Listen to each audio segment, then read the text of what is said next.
ठहरिए राजकुमार ध्रुव, आप अंदर नहीं जा सकते। क्यों नहीं जा सकता? मुझे पिता महाराज से मिलना है। महाराज का आदेश है कि अंदर किसी को न आने दिया जाए। मैं राजकुमार हूँ और मेरा आदेश है कि मुझे अंदर जाने दिया जाए। सूर्य के प्रकाश को धरती पर पहुँचने से कोई नहीं रोक सकता। पिता और पुत्र के बीच में कोई नहीं आ सकता। हम महाराज के आदेश की अनदेखी नहीं कर सकते। और राजकुमार के आदेश की अनदेखी कर सकते हो? यदि हमने आपको जाने दिया तो महाराज हमें दंड देंगे। अगर तुमने मुझे रोका तो मैं तुम्हें दंड दूंगा। महाराज के डर से तुमको मैं बचाऊंगा, परंतु मेरे डर से तुमको कोई नहीं बचा सकता। पिताश्री, पिताश्री, पिताश्री।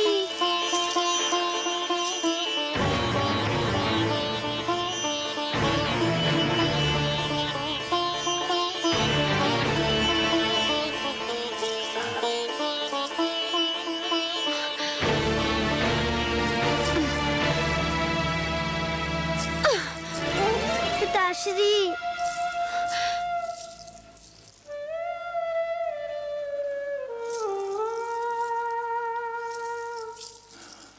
आप इतना बदल गए पिताश्री, विश्वास ही नहीं होता।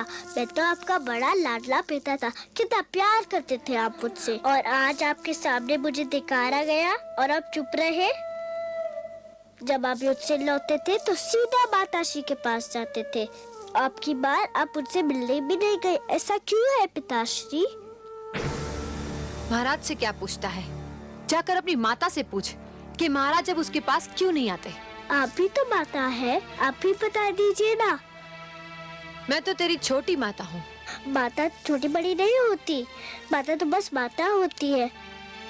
आप स्वयं को छोटी क्यों कहती है? तो सुन, तेरी माता के दिन बीत गए। महाराज को अब उस भिखारन में कोई रुचि नहीं है। मेरी माता भिखारन नहीं है, वो राजभवन की महारानी है। महारानी थी वो, अब नहीं है महारानी। महाराज ने वो स्थान उससे छीनकर मुझे दे दिया है, और जो स्थान तेरा था वो अब मेरे पुत्र उत्तम का है, समझा? उत्तम मेरा छोटा भाई है, उसे जितना भी मिले मुझे उतना ही हर्ष होगा। मैं और कुछ नहीं चाहता, बस पिताश्री का प्यार चाहता हूँ और उसकी गोद में बैठना चाहता हूँ। गोद में बैठने की इतनी इच्छा थी तो तुझे मेरी कोख से जन्म लेना चाहिए था। पर इसमें तो मेरा कोई दोष नहीं माते। दोष तेरा नहीं, तेरी माता का है। पिताश्री, महाराज तेरी कोई सहायता नहीं कर सकते। अब तो भगवान ही तुझे महाराज की गोद में बिठा सकते हैं। जाकर भगवान विष्णु की तपस्या कर और उनसे प्रार्थना कर कि अगले जन्म में तुझे मेरी कोख से जन्म दे और महाराज के गोद में बैठने के योग्य बनाए।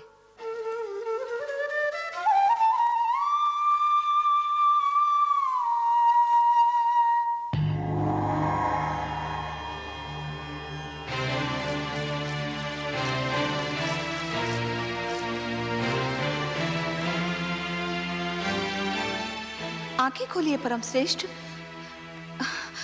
देखिए कितना अन्याय हो रहा है। सुरुचि ने कितनी निर्ममता से उस नन्हे से बालक का हृदय तोड़ दिया।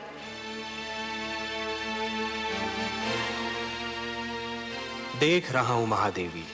देख रहे हैं और फिर भी मौन है? यही तो उत्तम बात भी कर रहा था। मैं तो देवलोक की हूं, मुझ में ये साधारण मानवीय भावनाएं नहीं होनी चाहिए थी, किंतु ध्रुव के साथ हो रहे दुर्व्यवहार को देखकर मेरा भी मन भर आया है। आपका मन इसलिए भर आया है देवी कि आप स्वरूप में नारी हैं, और हर नारी में एक माता छिपी होती है। दया, करुणा और ममता नारी की विशेषताएं हैं। नारी तो सुरुचि भी है त्रिलोकीनाथ, किंतु विश्वास नहीं होता कि इतने सुंदर नारी का मन इतना कठोर भी हो सकता है। हर वस्तु जो चमकती है वो कुंदन नहीं होती देवी। आवश्यक नहीं कि हर सुंदर स्त्री का मन भी कोमल हो।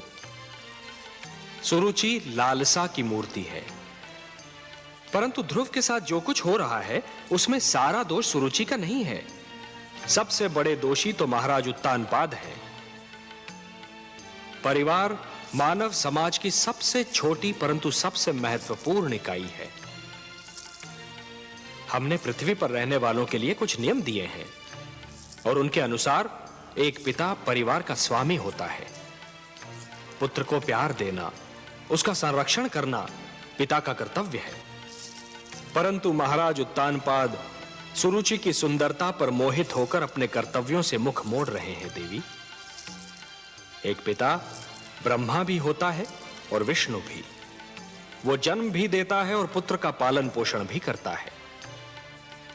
उत्तानपाद ने ब्रह्मा का धर्म तो निभाया, परंतु हमारा धर्म नहीं निभा पाए। तो फिर अब क्या होगा नारायण? मानव स्वभाव में संघर्ष की शक्ति भरी है हमने। ध्रुव को भी हमने इसी शक्ति से संपन्न किया है देवी। किंतु हे सर्वश्रेष्ठ, ध्रुव तो अभी बहुत छोटा है। उसमें संघर्ष शक्ति हो भी तो वो उसका प्रयोग कैसे करेगा? देवी, संघर्ष का संबंध आयु से नहीं, इच्छा शक्ति और मन की लगन से होता है। भड़कती हुई ज्वाला पहले छोटी सी चिंगारी ही होती है। ध्रुव भी एक छोटी सी चिंगारी के समान है।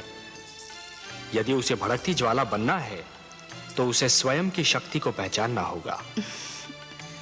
आप स्वामी हैं, विश्वेश्वर हैं। आप जो कहते हैं उसका भेद भी केवल आप ही जानते हैं।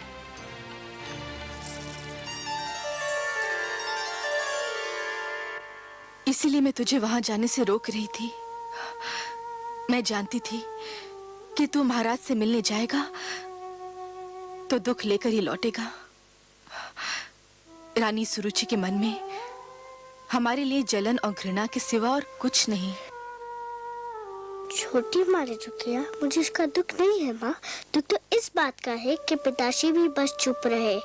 उन्होंने छोटी माँ को रोका तक नहीं। वो केवल मुझे भूल गए होते तो मुझे इतना दुख नहीं होता। दुख तो इस बात का है कि वो अपने पिता के धर्म का पालन नहीं कर पा रहे। पिता और पुत्र के बीच में आने वाली वो कौन होती है? आप तो कहती थी कि पिता के प्रेम पर पुत्र का जन्म सिद्ध अधिकार होता है। होता है पुत्र, अवश्य होता है। ठीक उसी प्रकार जिस प्रकार सूरज की धूप पर धरती का अधिकार होता है।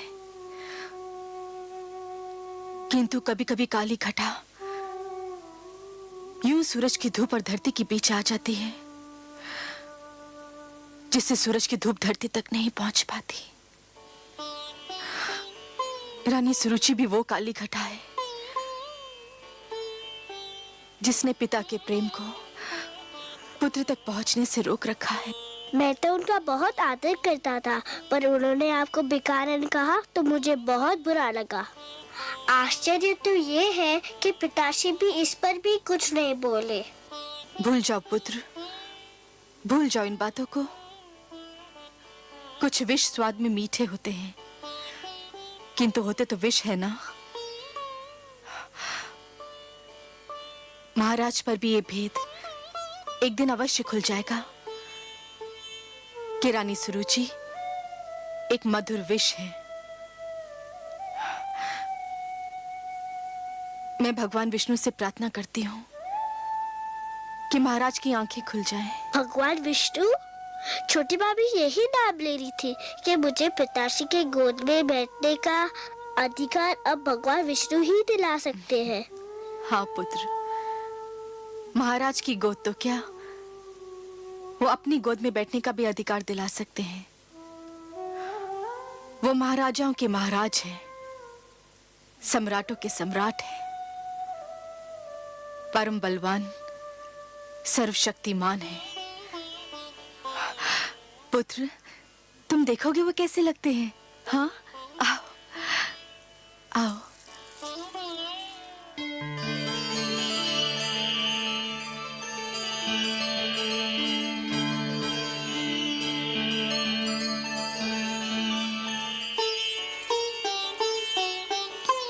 प्रणाम करो बेटा। ये है हमारे विष्णु भगवान, लक्ष्मीपति नारायण, जिनकी मैं नित दिन पूजा करती हूँ। मैं भगवान विष्णु के पास जाऊँ कब आते? चले जाना पुत्र, अभी तुम छोटे हो। बड़े हो जाने के बाद अवश्य चले जाना उनके पास। वो सब ठीक कर देंगे। रात्रि हो गई है, चलो चल के सो जाते हैं। सब विष्णु भगवान पे छोड़ दो, वो सब ठीक कर देंगे। चलें? चलो।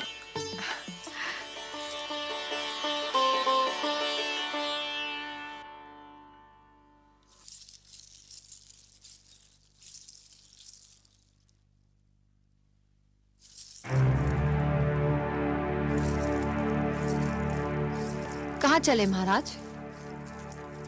अभी तक हम महारानी सुनीति से नहीं मिले। वो हमारी राह देख रही होंगी। जानती थी, मैं जानती थी कि आपकी सारी बातें झूठी है। आपका प्यार भी एक दिखावा है। कौन सी बातें झूठी थी?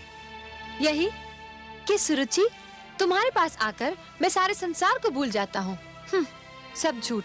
संसार तो क्या, आप एक नारी को नहीं भूल पाए। रह रहकर उसका प्रेम आपके मन को बांध लेता है। मुझसे तो बस 4 घड़ी का ही प्रेम है आपको। यह बात नहीं है सरुचि। तुम अच्छी तरह से जानती हो कि हम तुम्हें कितना प्रेम करते हैं। प्रेम ना करते होते तो महारानी सुनीति का अधिकार तुम्हें क्यों देते? परंतु इस राजमहल में कुछ तो अस्तित्व है उसका। और फिर ध्रुव के साथ भी। क्या हुआ ध्रुव के साथ? मैंने तो कुछ नहीं किया, बस उसे बता दिया कि अब उसका और उसकी माता का क्या स्थान है। और यह स्थान आपने मुझे और मेरे पुत्र को स्वयं अपनी इच्छा से और मन से दिया है। तो फिर क्या हुआ जो मैंने बता दिया? क्या मैंने झूठ बोला था? नहीं, झूठ नहीं बोला था। जो भी कहा सत्य ही कहा था। परंतु यह आवश्यक तो नहीं कि सत्य कठोरता से ही कहा जाए। सत्य कोमल और सहज ढंग से भी बोला जा सकता है। सरुचि, ध्रुव एक बच्चा है, उसके प्रति इतनी कठोरता? आप बातें मत बनाइए, खुलकर कहिए ना कि अब पहली पत्नी और उसके पुत्र का मोह आपसे दबाए नहीं दब रहा है। उनसे मिलने, उनके पास जाने की इच्छा आपके मन में अंगड़ाइयां ले रही है। और सुनीति से दूरी अब आपसे सहन नहीं हो पा रही। तो जाइए, तुरंत जाइए ना। मेरे भाग्य में तो अकेले रहना ही लिखा है। अब मैं आपको नहीं रोकूंगी। जाइए जाइए। और मैं हूँ भी कौन आपको रोकने वाली? अरे ये क्या, आप तो अकारण रोने लगी। अकारण? जो हर पल आपके पास रहना चाहती हो, उसे छोड़कर आप जाएंगे तो रोना नहीं आएगा? अच्छा चलो, आप जीती, हम हारे। अब आपको छोड़कर हम कहीं नहीं जाएंगे।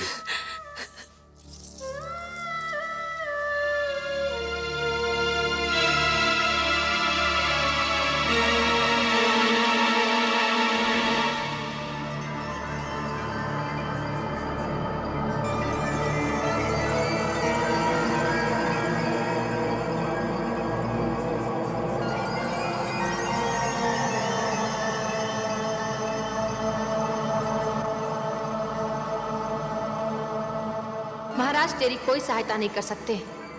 अब तो भगवान ही तुझे महाराज की गोद में बिठा सकते हैं। जाकर भगवान विष्णु की तपस्या कर और उनसे प्रार्थना कर कि अगले जन्म में तुझे मेरी कोख से जन्म दे और महाराज की गोद में बैठने के योग्य बनाए।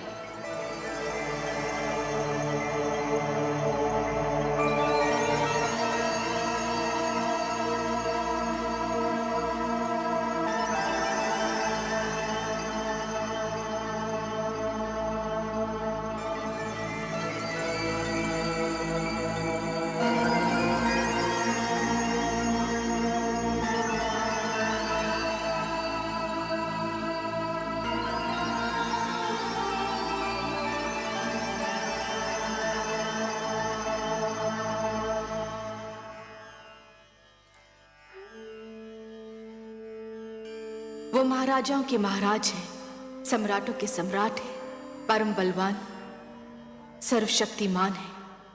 तुम देखोगे वो कैसे लगते हैं। ये है हमारे विष्णु भगवान, लक्ष्मीपति नारायण, जिनकी मैं नित दिन पूजा करती।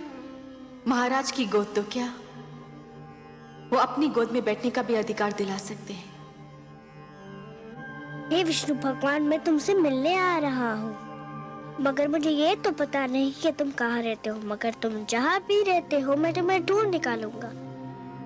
मेरी बस एक विनती है, मेरी माता नित दिन तुम्हारी पूजा करती है। मेरे जाने के बाद उसका ध्यान रखना। हम दोनों एक दूसरे से कभी अलग नहीं हुए।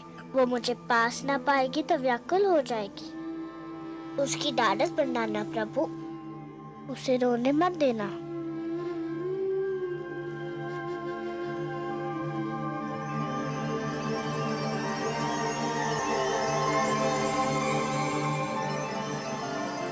मैं तुम्हें सोता छोड़कर जा रहा हूँ, क्षमा कर देना मुझे। तुम जागती होती तो मुझे कभी ना जाने देती। पर देखो मुझे न पाकर व्याकुल मत होना। मैं भगवान विष्णु को ढूंढने जा रहा हूँ। वही तुम्हारा खोया हुआ स्थान दिलाएंगे और मुझे भी। मैंने भगवान विष्णु की मूर्ति से कह दिया है कि वो तुम्हारा ध्यान रखे। मुझे विदा दो माते, मुझे विदा दो।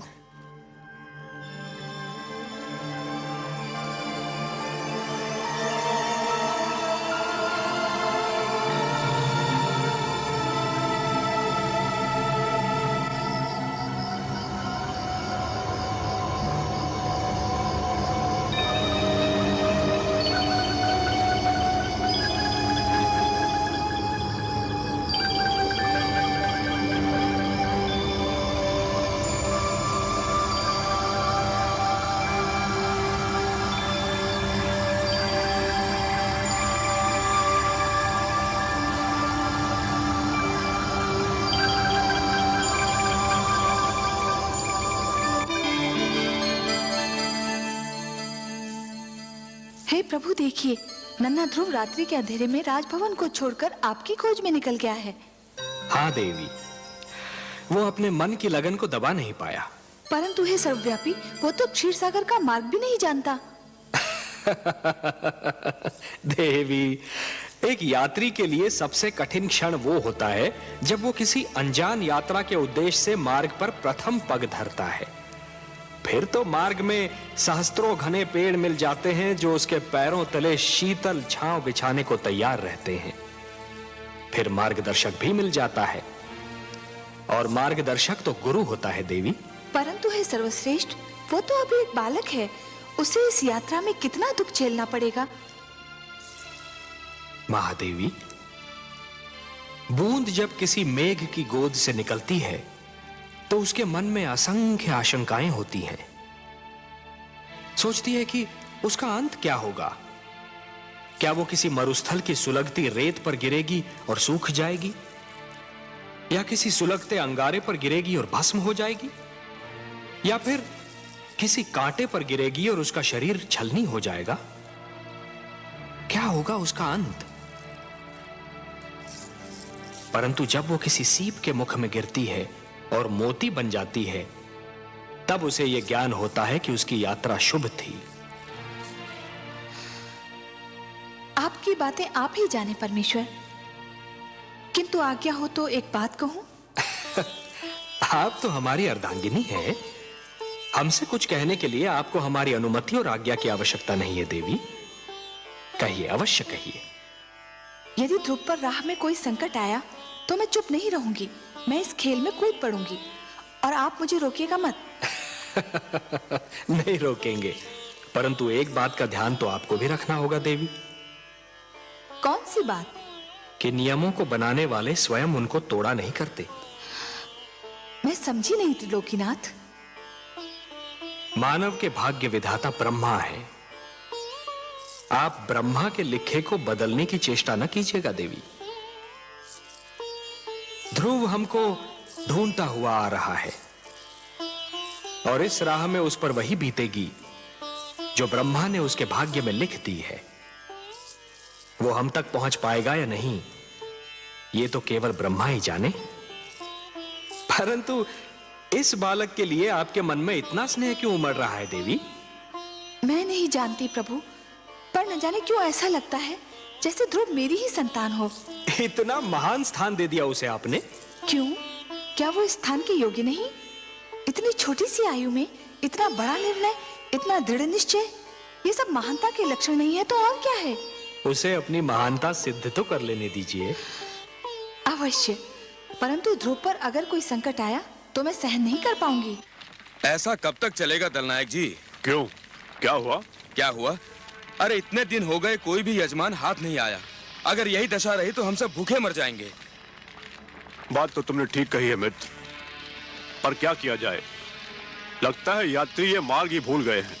इतने लोगों को लूटा है हमने कि लोगों ने इधर से आना जाना ही छोड़ दिया है। अरे वो देखो। अरे शिकार आ गया।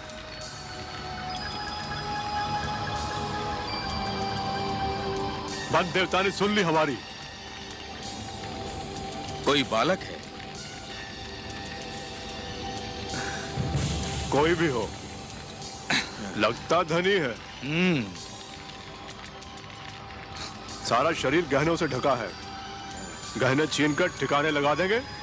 गहने छीनने तक तो ठीक है, पर इतने छोटे बालक को मारना। मती मारी गई है तुम्हारी। यदि कोई राजकुमार हुआ तो इसे छोड़ दिया तो जाकर राजा की सेना ले आएगा और हम सब चुन चुन कर मार दिए जाएंगे। चलो।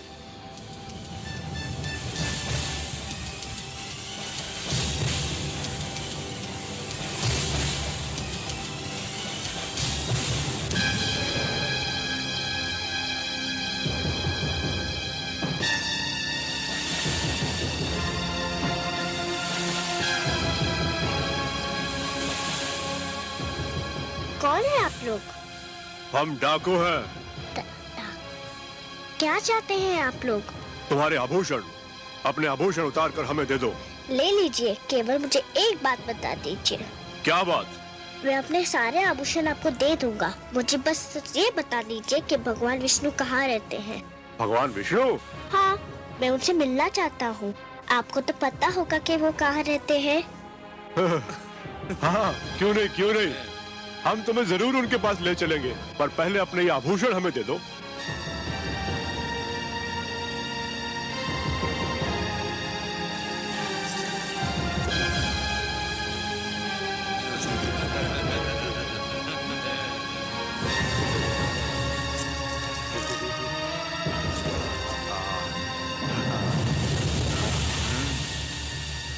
आओ हमारे साथ।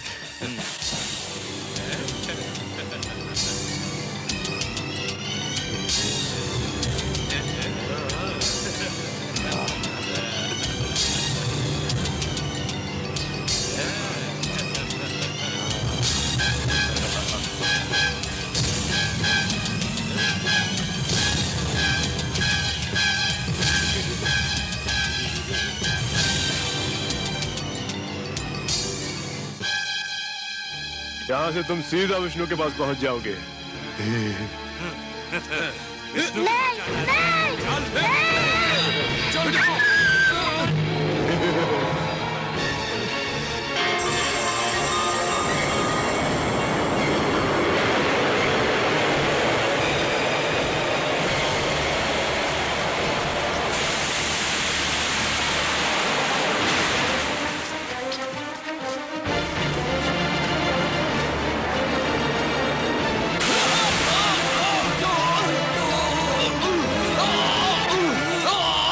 मार डालो उसे, मार डालो।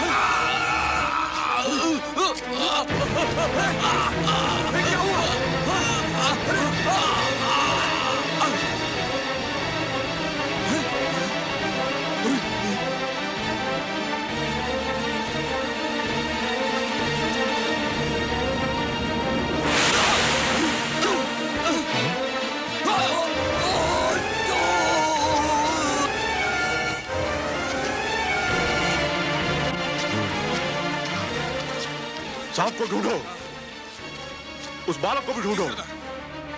वो देखो,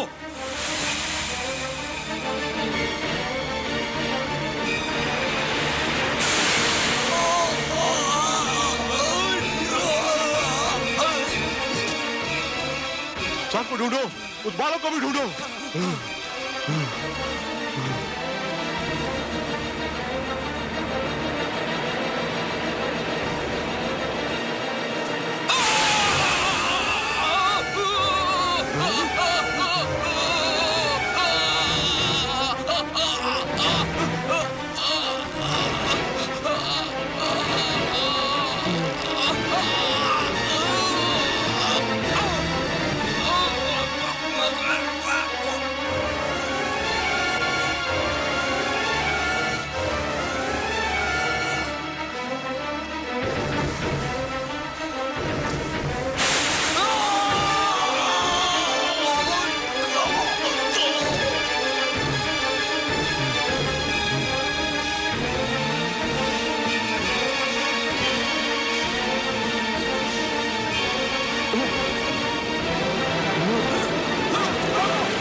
पुत्र,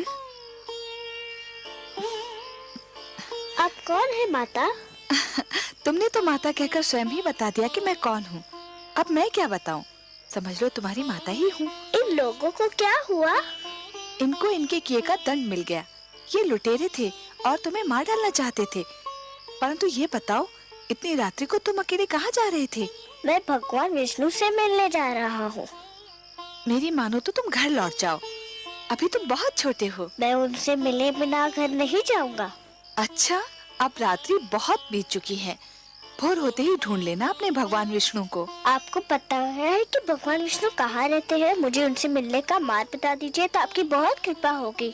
मेरे वश में होता तो मैं ले जाकर तुम्हें उनकी गोद में ही बिठाती, किंतु मैं विवश हूँ।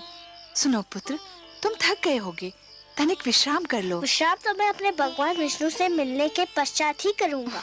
बड़े हठी हो तुम।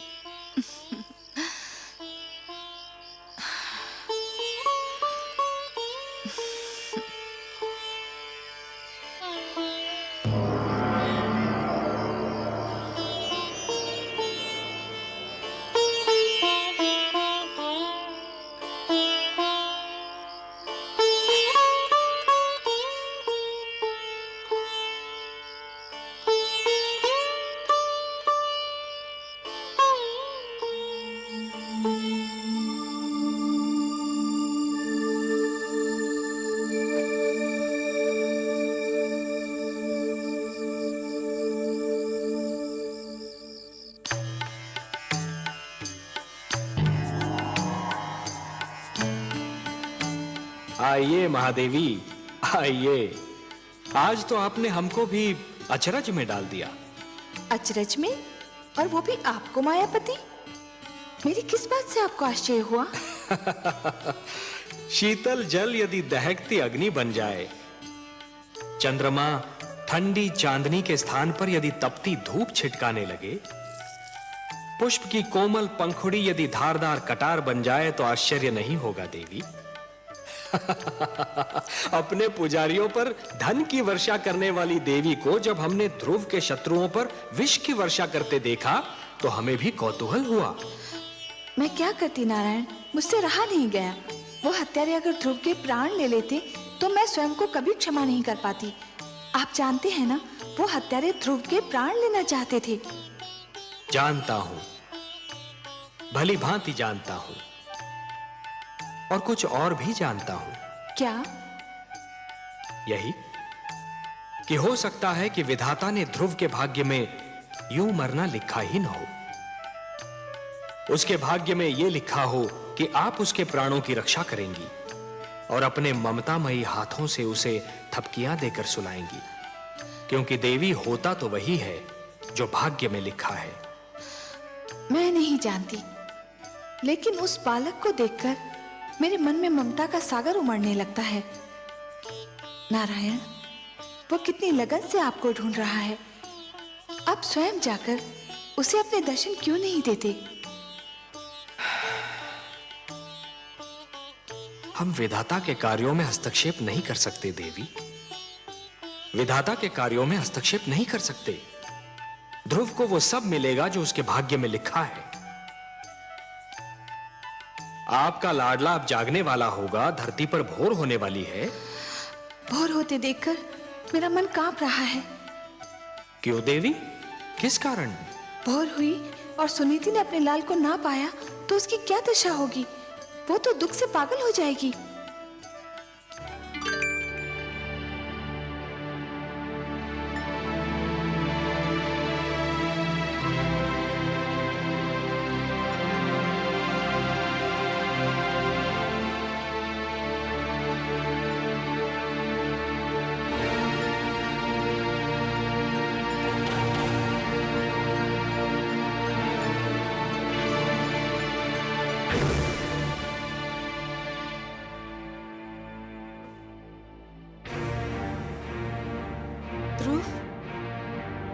ध्रुव,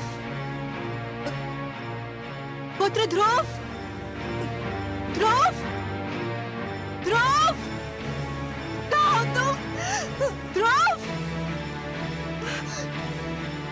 दासी, दासी, तुमने मेरे पुत्र को कहीं देखा है? तुमने देखा है? तो आपके कक्ष के बाहर निकलते ही नहीं देखा। तो जाओ, जाओ, जाके उसे लेकर आओ। मेरा हृदय व्याकुल हो जा रहा है। जाओ, जाओ।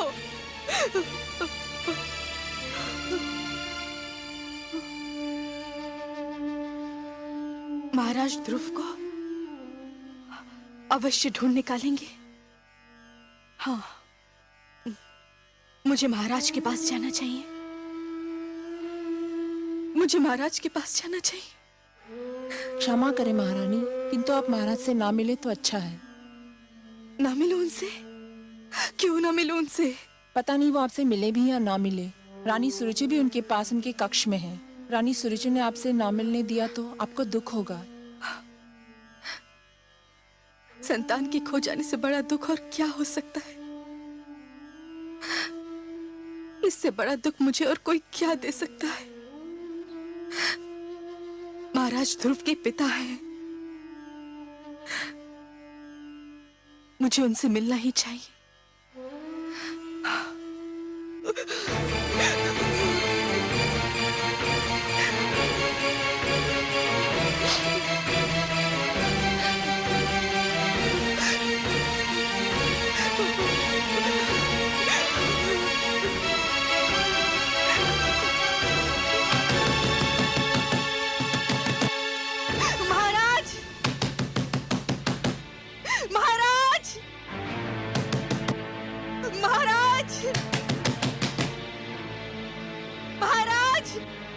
मैं देखती हूँ।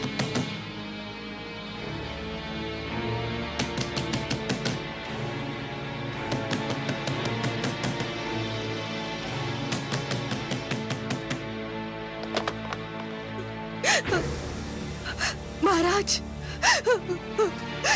महाराज। महारानी सुनीति, क्या बात है? क्या हुआ? महाराज, हमारा पुत्र ध्रुव। क्या हुआ पुत्र ध्रुव को? बहुत बड़ा अनर्थ हो गया। न जाने कहाँ चला गया हमारा पुत्र। न जाने कहाँ चला गया ध्रुव। चला गया? कहाँ चला गया? कहाँ चला गया होगा? अरे यही कहीं राजभवन में खेल रहा होगा। दासियों ने राजभवन का कोना कोना छान मारा है, उसका कहीं पता नहीं चला। महाराज आप उसे ढूंढ निकालिए, नहीं तो मैं रो रो के अपने प्राण दे दूंगी। महारानी सुनीति। महाराज उसे कहाँ ढूंढेंगे? आपका पुत्र आपके पास था, महाराज को क्या पता कि वो कहाँ होगा? महाराज मेरा सब कुछ छीन लीजिए, किंतु मेरा लाल मुझे लौटा दीजिए। एक उसी का तो सहारा था मुझे, उसी का मुख तो देख देख के जीती थी मैं।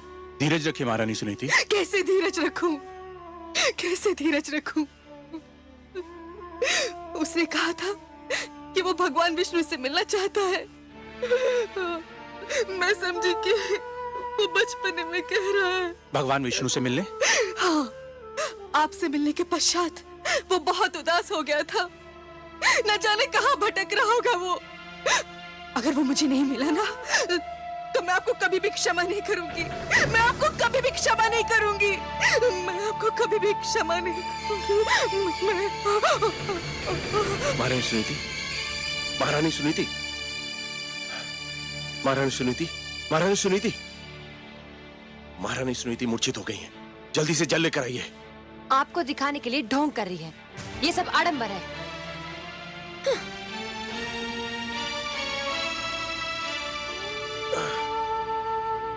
महारानी सुनीति, महारानी सुनीति,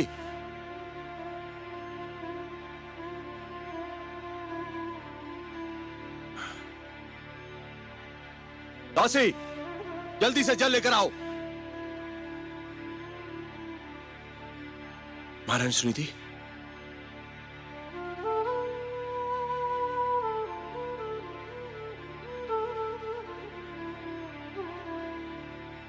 महारानी सुनीति, महारानी सुनीति। ध्रुव,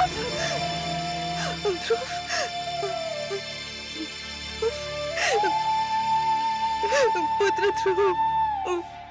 रोइए नहीं महारानी, रोइए नहीं।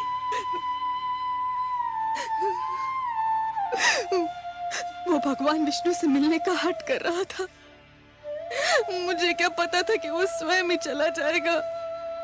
घबराइए नहीं महारानी, वो चला भी गया है तो बहुत दूर तक नहीं गया होगा। आप अपने कक्ष में जाइए, मैं तुरंत ही अपने सैनिकों को ध्रुव को ढूंढने के लिए भेजता हूँ। सैनिकों को भेजोगे? स्वयं नहीं जाओगे अपने पुत्र को ढूंढने? पिताश्री आप? पर तुम कैसे जाओगे? जो स्वयं मोह की राहों में भटक रहा हो वो किसी को क्या ढूंढेगा?